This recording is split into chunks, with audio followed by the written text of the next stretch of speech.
बारिश में भीगता भूत। वह बारिश में भीगता हुआ भूत तुम्हारी जिंदगी की सबसे बड़ी भूल साबित होगा। राहुल और नेहा कुछ दोस्तों के साथ एक छोटे से गांव में छुट्टियां बिताने गए थे। गांव के बाहर एक पुरानी हवेली थी जिसे लोगों ने छोड़ दिया था। कहा जाता था कि वहां एक बुरी आत्मा रहती थी जो बारिश के मौसम में लौट आती थी। लेकिन राहुल और नेहा को इस तरह की बातों पर विश्वास नहीं था, इसलिए उन्होंने वो हवेली देखने का मन बना लिया।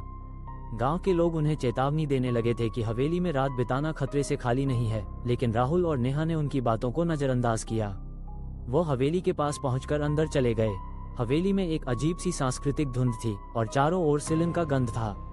लेकिन फिर भी दोनों ने इसे हल्के में लिया और सोचा, ये तो पुरानी हवेली है, बस थोड़ा डरावना माहौल है। हंसिया चांद रात के 10 बजे रात होते होते बारिश तेज हो गई। राहुल और नेहा हवेली के भीतर आराम से बैठकर बातें कर रहे थे, लेकिन तभी बाहर से अजीब सी आवाजें आने लगीं। किसी के कदमों की आवाज। नेहा ने डरते हुए कहा, क्या तुमने सुनी? राहुल ने पूछा, लेकिन आसपास कुछ नहीं था। तभी अचानक दरवाजे पर जोर से दस्तक हुई। राहुल ने दरवाजा खोला, लेकिन वहाँ कोई नहीं था। वहने देखा कि बारिश में भीगती एक आकृति बाहर खड़ी थी। यह आकृति एक आदमी की थी जिसकी आंखों में कोई भाव नहीं था और उसका शरीर पानी से पूरी तरह भीगा हुआ था। राहुल ने डरते हुए पूछा, तुम कौन हो? आकृति कुछ नहीं बोली, लेकिन धीरे धीरे वो अंदर घुसने लगी। नेहा ने डर के मारे कहा, राहुल, ये ठीक नहीं है, हमें यहाँ से निकलना चाहिए। लेकिन वह आकृति अब उनके बहुत करीब आ चुकी थी। अचानक वो मुस्कुराई और उसका चेहरा पूरी तरह से आकृतियों में बदलने लगा।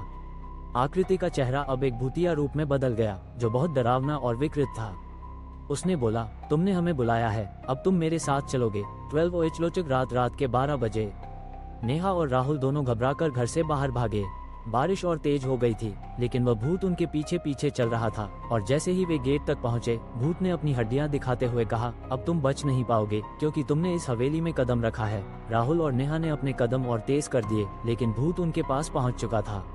वह अचानक आकाश में गायब हो गया और एक डरावनी आवाज गूंजने लगी, बारिश में भीगते हुए यह आत्मा कभी खत्म नहीं होती। सूर्योदय सुबह के 6 बजे सुबह के समय गांव वालों ने देखा कि राहुल और नेहा के शरीर पर बारिश के पानी के धब्बे थे, लेकिन वे पूरी तरह बेहद थके हुए और डर के मारे सन्न थे। उन्होंने बताया कि हवेली में एक भूत था जो हर बारिश में लौट आता है और उसने उन्हें अपनी गिरफ्त में ले लिया था। गांव वालों ने उन्हें सावधानी बरतने की सलाह दी और फिर उन्होंने बताया कि वह भूत एक पुराने कातिल था जिसने हवेली में कई लोगों को मारकर उनकी आत्मा को फंसा लिया था। अब हर बारिश में वह आत्मा बारिश में भीगते हुए आती है और वह जिनको छूता है उनका जीवन हमेशा के लिए बदल जाता है।